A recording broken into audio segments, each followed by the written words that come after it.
as Saber. So let's go ahead and give them their intros. In the lower right-hand corner, working his way into at least the Academy roster for Yowie Flashwolves, it's going to be FWCell. Okay, I'll give you guys the rundown on what I know of this guy in just a moment. And in the upper left-hand corner, spawning as our Red Terran, it's going to be Saber. Now, that's not his complete tag. Taking what we have on Wikipedia about this guy, his name is SaberAtoria.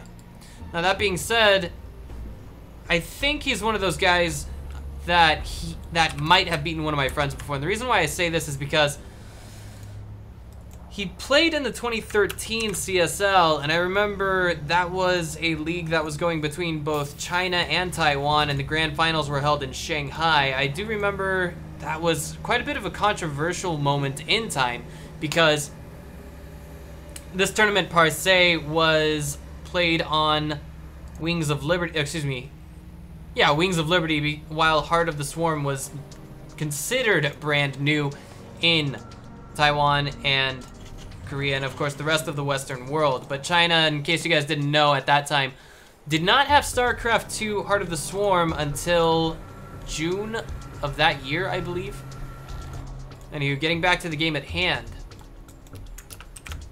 God, I feel so old. That was at least 2 years ago. Alright, so getting back to the game at hand.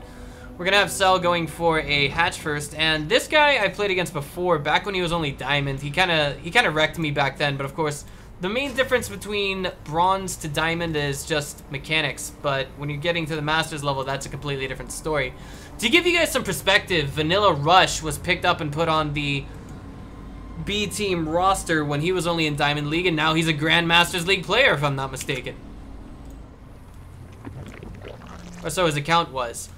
And in case you guys don't know who Vanilla is, Kane talked about him recently in his retirement. When Nato had left Taiwan, he said that he was confident that Vanilla could be an even better player than himself as a Terran, if he could simply get past his nerve issues of playing on live television and playing on a stream with thousands of people watching. And for those of you just now tuning in, I'd like to give you a personal shout out and a huge thank you. So it's a gas follow-up after the 15 hatch coming from Cell. I'm wondering what he's going to be doing with this. Typically, some Zerg players such as myself would like to pull drones off of gas once they have 100 gas, just so that they can get metabolic boost and maintain some form of early game map control. Getting to the natural, Cell can see that his opponent's natural has been delayed by some time, so he's wondering what on earth this might be going on that took him so long to do that. What resources has he exerted on other parts of his plan? And meanwhile, ooh boy, the extractor has gone down. And that was just to save the drone, really. God, it's been so long since I played Heart of the Swarm, guys. I apologize if I sound like a complete moron. One thing that you have to remember is that real professional casting is a three-man job. And what you guys are doing right now is watching one guy do his best to put on the show for you. Sincerest of apologies. Alright, so that Reaper will be shoot away, but the question is really, does he know what's going on with the gas there? Is he safe to macro up beyond this? The reason why I sound like a complete moron is because these days if I play Starcraft, it's just to play Legacy of the Void. So, there we go. Reactory comes out. In case you guys don't know, that's a factory with a reactor next to it, and that is to get some speedy Hellions out on the map. It's going to be a starport as opposed to a third command center at this point in the game, and that's a respectable decision. This means that our barcode Terran, aka SaberAtoria, his goal is to put some pressure on his opponent, maybe get into the natural or the main, and kill some workers. We've now reached the 6-minute point, and Cell has not put drones back on. He has not put drones back onto the gas just yet. Maybe he will soon. But now we have Widow Mines in production coming from our barcode Terran, and that says to me, like, this spells it all. This spells Widow Mine drops, maybe some Hellbat push. The only thing we're missing is really an armory to confirm this assessment, I guess you could say. There's one Marine in the main that's going to try and stop this Overlord, but he's going to see this, and that is a tech lab right next to a barracks, and that is right next to a starport. So that being said, he could have the plans of going with a Banshee. I mean, it's not 100% given through and through. And here's the most important part. The tech lab is not spinning while our Zerg is throwing that Overlord through there, so it could be anything.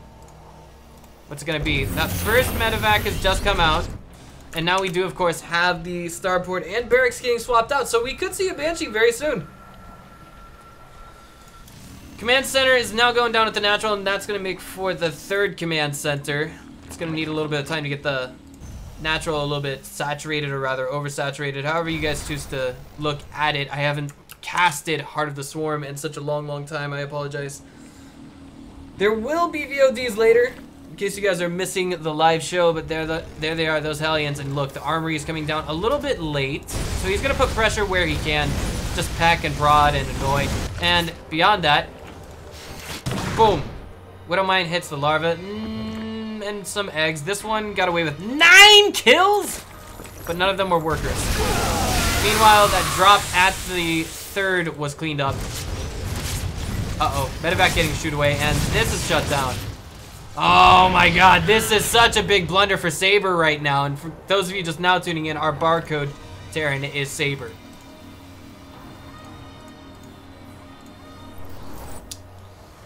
Okay, so now we should have at least one Banshee. Alright. Okay, so in order for a Banshee to really pay for itself, it's 7 workers initially, but when we're talking about a delayed Banshee like this, it could be a little bit more tricky. One thing that's, oh my god. Oh no, that's quite painful to witness. He never started on Cloak. Well, and it's hard to say whether or not that was on purpose or on accident, because after all, that Overlord did go into the main. Oh, and this is a nice little bonus to sell. If you can just get 1 or 2 workers, He's trying to get into the main to get a better idea of just what he can expect from Saber, but no dice. Oh, wow. Jeez. Well, SCV's gonna repair these guys, right? Nah, no biggie. So that was 2 Banshees outside of Creep Spread, or Creep's Edge, rather. And things are looking rather gruesome at the moment. At least for our Terran. I mean, let's get an objective look at what resources have been expelled, or rather expend. God, my English is bad. Rather, what has been expended and what has not been returned. This is not looking good. And like these Hellions being totally surrounded, oh my god, he just lost all of them. And in exchange for just Zerglings, that is a worthy trade for Cell any day.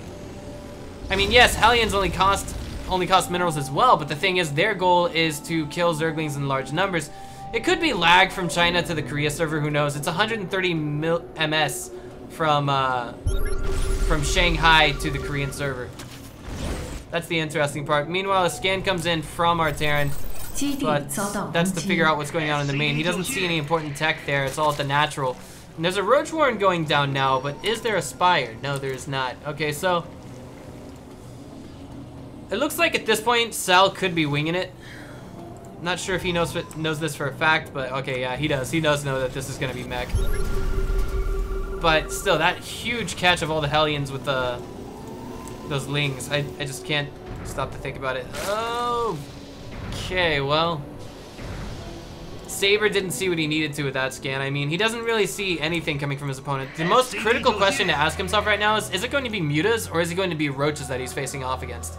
Typically, Mutas, like, they're good at some extent when a Terran is going to go mech, but it's highly situational and it depends on what stage of the game you're in.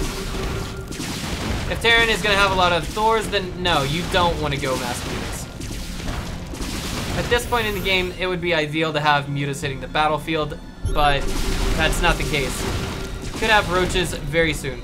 Scan's going down, Overseer's going to accompany these Queens, and the Banshees are just going to go back home. Or try and poke and prod wherever else they can. Here would be a nice pick off. If they were to get this 4th, that would probably put Saber a little bit further back into the game. So another scan came down, and that was to reveal and see if maybe there was a 5th base. So 4th is now going to be saturated, and guess what? There's very little in the way of anti-air here. Those drones on the gas are going to be in a lot of trouble. But I'm surprised 3 Banshees are scared away by 1 Queen. It could be maybe, how do I say this? He wants to save his micro for as much as possible because, well, again, lag times.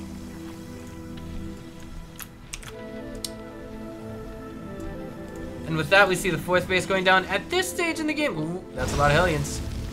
They don't have Blue Flame just yet, do they? They should not, no. Although we do have +2/+1 on the way for our Mech King Terran, and the Banshees are coming back to kill a gas. Little things like this. You gotta do what you can with those Banshees. And not a single one of them has died yet to this stage in the game. Oh, I had to say it. I just jinxed it. Apologies, guys. Apologies. Sorry to all the Terran fans. It's a lot of Hellions at this stage, but those Roaches are even more.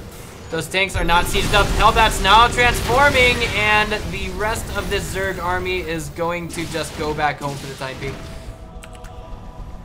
Oh boy, at the 4th base. It's 172 supply to 185. The army supply discrepancy is rather low. Tanks are sieged up.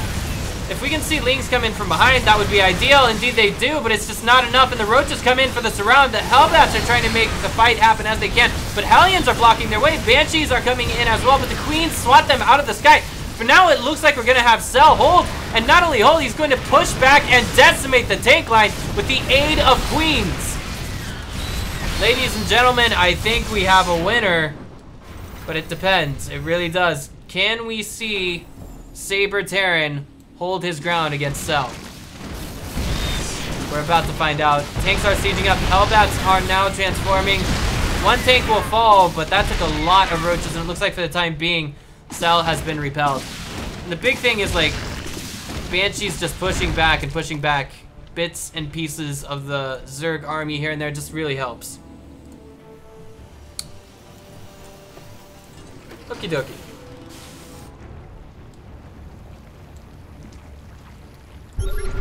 So here we go. 4th base is about to land. It's an interesting feat to notice that this one was not transformed into an orbital command, lifted off and placed somewhere else just yet. Hellion's gonna make a little bit of a swing by, run by, whatever have by at the 4th base for our Zerg. Now he's been shooed away. He realizes he's overstayed his welcome. He got away with, I think, 1 worker killed there. To this stage in the game, we've only seen 8 coming from our Terran, our Chinese CSL champion Terran. Actually, he went on to 3rd prize, if I'm not mistaken. Okay, and now we're gonna have another little bit of a Hellion run by happening here, but the Roaches are poised and ready to rebel. These guys are not even Blue Flame. That's the only problem I see with this. Meanwhile, the 3rd base is under attack back at home for our Barcode Terran. But it's interesting to note that Cell is scared away by a couple of Hellions and some tanks that are just outside of firing range.